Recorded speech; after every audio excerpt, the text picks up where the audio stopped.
Bonjour à tous. Voici l'histoire du jeune Algérien qui a disparu pendant 26 ans et qui est réapparu il y a 14 jours. Ils l'ont retrouvé dans la maison de leur voisin, située à seulement 150 mètres de la maison de la victime enlevée. L'histoire est étrange et incroyable, mais je vais vous en donner les détails depuis le début et vous fournir les derniers événements. En 1998, un jeune Algérien nommé Omar Ben Imran vivait dans la wilaya de Djelfa, au sud de la capitale Alger, à environ 300 km de la capitale. Ce garçon, Omar, avait 16 ans à l'époque. Il a disparu. Et sa mère a retourné ciel et terre pour le retrouver, mais en vain. Ils ont cherché partout, mais n'ont trouvé aucune trace. À l'époque, Omar, alors âgé de 16 ans, avait un chien de garde, un berger allemand. Sa mère voyait souvent ce chien près de la maison du voisin après la disparition de son fils pendant un mois ou deux.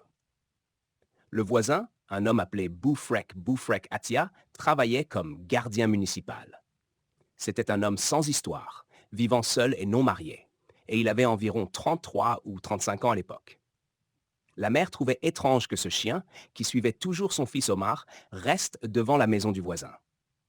Elle pensait peut-être que le chien était triste de la séparation ou autre. Elle était préoccupée et attristée par la disparition de son fils, sans jamais penser que le sentir la présence de son maître, Omar, dans la maison du voisin. 2 mois plus tard, ils ont retrouvé le chien empoisonné. Les années ont passé et ils ont continué à chercher, à distribuer des photos. À l'époque, une émission de télévision algérienne, Tout est possible, a même diffusé l'histoire de Omar Ben Imran à 2 reprises, mais personne n'a donné d'informations sur sa localisation. Pourquoi cette histoire revient-elle maintenant? Il y a 14 jours, l'affaire est devenue virale dans le monde arabe. Le frère de Omar a signalé aux autorités qu'il avait vu des publications sur Facebook d'une jeune fille affirmant que leur voisin Boufrek Atia, qui est aussi son parent, gardait chez lui un jeune homme disparu depuis plus de 26 ans, que sa famille croyait mort. Cette fille a écrit cela sur Facebook. Ils l'ont convoquée et interrogée. Elle a dit qu'elle avait des problèmes d'héritage avec son frère Boufrek et qu'elle avait inventé cela pour se venger. L'affaire a été classée comme une plainte pour diffamation. Mais le frère de Ben Imran n'a pas abandonné. Il est allé voir son voisin et l'a interrogé. Le voisin a nié toute implication, affirmant que sa maison était vide. Cependant, le frère de Ben Imran a persisté, rappelant que sa mère, maintenant décédée, avait toujours soupçonné quelque chose à propos de ce voisin. La mère avait remarqué que le chien restait souvent près de la maison de Boufrek, pensant que son fils pourrait y être caché.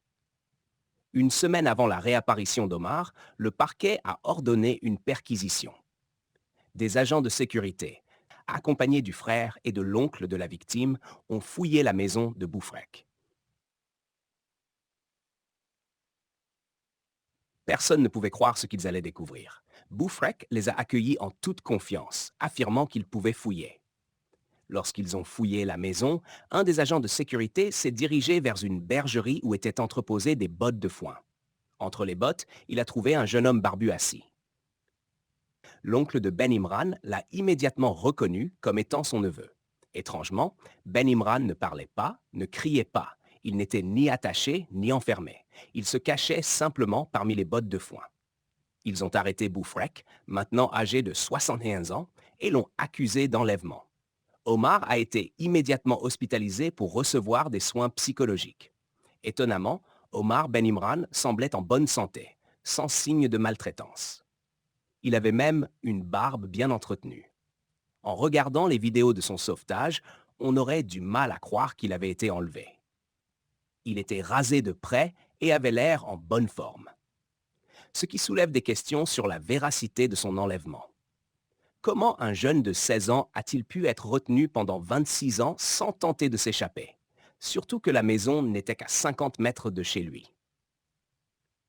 De plus, Boufrek continuait à travailler normalement. On aurait pu entendre Ben Imran crier pendant toutes ces années. Des spéculations ont surgi selon lesquelles Omar aurait été ensorcelé et utilisé dans des rituels de sorcellerie. Cependant, rien ne prouve cela. Omar lui-même a déclaré avoir souvent vu sa famille passer devant la maison, sans jamais pouvoir les appeler à l'aide. Il aurait été ensorcelé et lié par des forces surnaturelles, ce qui expliquerait son incapacité à fuir. Les examens médicaux n'ont révélé aucune trace de blessure ou d'abus. Cela laisse perplexe quant aux véritables raisons de son confinement. L'affaire est encore en cours d'investigation par les autorités judiciaires et de sécurité. Il est difficile de croire qu'il ait été retenu captif pendant 26 ans sans aucun signe extérieur de détention ou de maltraitance. Les réponses viendront peut-être avec le temps, mais pour l'instant, l'histoire de Omar Ben Imran reste une énigme.